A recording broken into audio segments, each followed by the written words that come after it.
স্বৈৰাচাৰী বিজেপি অত্যাচাৰী বিজেপি একপক্ষীয়ভাৱে মুছলমানক টাৰ্গেট কৰি তেখেতসকলে অত্যাচাৰ চলাই আছে। মই ধিক্কাৰ জনাইছোঁ, গৰিহণা দিছোঁ। মুখ্যমন্ত্ৰী ডাঙৰীৰ প্ৰতি আহ্বান থাকিল, আপোনাৰ এই অত্যাচাৰ বন্ধ কৰক।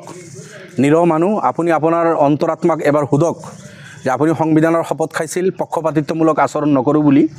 আজি আপুনি একপক্ষীয়ভাৱে এটা জনগোষ্ঠীক টাৰ্গেট কৰি আপুনি সেইসকলৰ ঘৰ বাৰী বুলডোজাৰে ভাঙি দিছে।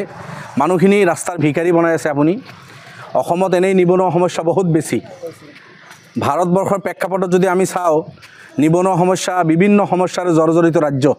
তাৰ মাজত যদি হাজাৰ হাজাৰ লাখ লাখ মানুহক আপুনি ৰাস্তাত আনি থিয় কৰাই দিয়ে, ঘৰৰ বাৰীৰ পৰা ওলাই ৰাস্তাৰ ভিকাৰী বনাই দিয়ে, তেতিয়াহ'লে এই নিবনুৱা সমস্যা আমাৰ এই সমস্যা আৰু বেছি হ'ব। কিন্তু সেই কথা বাৰ্তাবিলাক আপুনি ভুৰুক্ষেপ নকৰি, চিন্তা নকৰি একপক্ষীয়ভাৱে সাম্প্ৰদায়িক মনোভাৱেৰে আপুনি মুছলমানক টাৰ্গেট কৰি বাছি বাছি মুছলমান গাঁওবিলাক আপুনি বুলডোজাৰ চলাই আছে। সোণাপুৰত আপুনি উচ্ছেদ কৰিল, তাতে বঙালী হিন্দু বা আৰু অন্য জনগোষ্ঠীৰ মানুহ আছিল, সেইখিনিৰ ওপৰত আপোনাৰ বুলডোজাৰ চলা নাই। আপুনি হয়তো ক'ব লখিমপুৰত সেই 10-12 ঘৰৰ কথা, কিন্তু আমি লক্ষ্য কৰিছোঁ সেই 10-12 ঘৰৰ প্ৰতি আপোনাৰ যিটো মনোভাৱ বা অখিল গগৈ সেইবিলাকৰ লগত যি কথা বাৰ্তা পাতিছে, আনফালেদি বেলেগ সম্প্ৰদায়ৰ লগত আপোনালোকৰ যিটো ব্যৱহাৰ, এই কথাটো আমি বুজি পাওঁ। গোৱালপাৰাতো আপোনালোকে একপক্ষীয়ভাৱে মুছলমানক আপোনালোকে উচ্ছেদ কৰিছে। বিলাসীপাৰাতো একপক্ষীয়ভাৱে মুছলমান উচ্ছেদ কৰি আছে। বিভিন্ন জেগাত মুছলমান অঞ্চলবিলাকত আপুনি নোটিছ দিছে, অথচ মুছলিমৰ বাহিৰে বহুত জাতি জনগোষ্ঠীৰ মানুহ চৰকাৰী ভূমিত আছে। লাখ লাখ মানুহ অসমৰ বিভিন্ন জাতি জনগোষ্ঠীৰ যিসকল ভূমিহীন, সেইসকলো চৰকাৰী ভূমিত আছে, কিন্তু তেখেতসকলৰ ঘৰত আপুনি বুলডোজাৰ চলোৱা নাই। আমিও নিবিচাৰোঁ সেইসকলৰ ওপৰত আপুনি বুলডোজাৰ চলাওক। কাৰো ওপৰত আপোনাৰ বুলডোজাৰ চলিব নালাগে।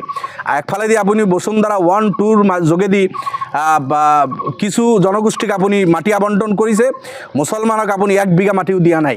সাম্প্ৰদায়িক মনোভাৱেৰে আপুনি এইফালে ডিপ্ৰাইভ কৰিছে। আনফালে এসপ্তাহ 3 দিন আগত ইফালে কোৰ্ট কাছাৰী বন্ধ, ছামাৰ ভেকেশ্যন চলি আছে, এই সুযোগ লৈ আপুনি 5 দিন 7 দিন 10 দিন আগত নোটিছ দি কোৰ্টৰ যিটো নিয়ম আছে, কোৰ্টৰ যিটো নিৰ্দেশনা আছে, সেইটোকো ভায়োলেশ্যন কৰি আপুনি একপক্ষীয়ভাৱে উচ্ছেদ চলাই আছে। গতিকে আপোনাক আহ্বান জনাইছোঁ, আপুনি অত্যাচাৰ বন্ধ কৰক। এটাও বাংলাদেশী নহয়, মুখ্যমন্ত্ৰী নিজেও জানে।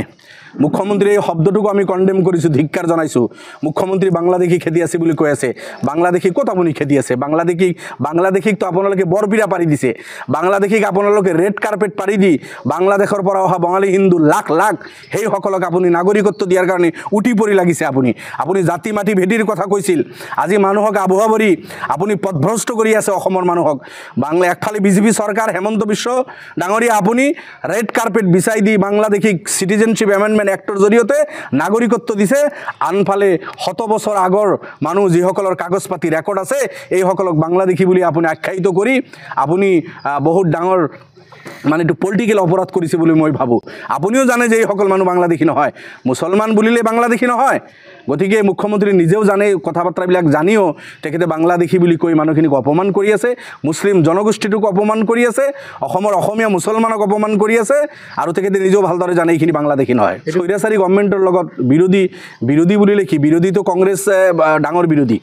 আমি সেকেন্ড লাৰ্জেষ্ট পাৰ্টি। কংগ্ৰেছ হ'ল আপোনাৰ বিৰোধী দলপতি কংগ্ৰেছৰ, আমাৰ বিৰোধী দলপতি নাই। আমিও বিৰোধীৰ বিধায়ক। কংগ্ৰেছে 15 বছৰ শাসনকালত আছিল, 15 বছৰ সুযোগ পাইছিল কংগ্ৰেছে এই ভূমিহীন মানুহখিনিক মাটি দি যাব পাৰিলেহেঁতেন। আজি গোৱালপাৰাত সেইসকল মানুহ যিসকলে 51ৰ NRCত সেই হাছিলা বিলত তেখেতসকলৰ নাম আছে। আজি এই অঞ্চলবিলাকত 51ৰ পৰা মানুহখিনি আছে, সেইসকলৰ নাম এই অঞ্চলবিলাকত আছে। কিন্তু 15 বছৰ চৰকাৰৰ সুযোগ পায়ো, 15 বছৰ নহয় 55 বছৰ কংগ্ৰেছে সুযোগ পাইছিল, একেৰাহে 15 বছৰ তৰুণ গগৈ ডাঙৰে সুযোগ পাইছিল, তাৰপিছতো মাটিৰ পাট্টা দিয়া নাই। আজি যদি মাটিৰ পাট্টা দিলেহেঁতেন, বিজেপি এই ক্ৰাইম কৰাৰ সুযোগ নাপালেহেঁতেন। য'ত বিজেপি 100% দোষী, কংগ্ৰেছো 110% তাতে দোষী। এইকাৰণে যে কংগ্ৰেছে মানুহখিনিক মাটি দিব পাৰিলেহেঁতেন, দিয়া নাই। মুছলমানৰ সন্মুখত বিপদ। মই ভাবোঁ চিন্তা ভাৱনা কৰাৰ সময় আছে। ভালদৰে চিন্তা চৰ্চা কৰি ভাল সিদ্ধান্ত ল'ব নোৱাৰিলে বহুত বিপদ। এই দুখীয়া মানুহ, সৰু সৰু ল'ৰা ছোৱালী আজি স্কুলত যাব পৰা নাই, বৃদ্ধ মহিলা, সেইসকল আজি খোজকাঢ়িব নোৱাৰা মানুহ, বেমাৰ চিকিৎসাৰ তেখেতসকলৰ প্ৰয়োজন, সেইসকল আজি ঘৰৰ ওপৰত চাল নাই, তেখেতসকলৰ ঘৰ ভাঙি দিছে। আপুনি ৰাস্তাত আহিছে, তিৰপালৰ তলত আছে। আপোনাৰ অন্তৰাত্মাক সুধি ৰাতি আপুনি আপোনাৰ পৰিয়ালৰ লগত বহক।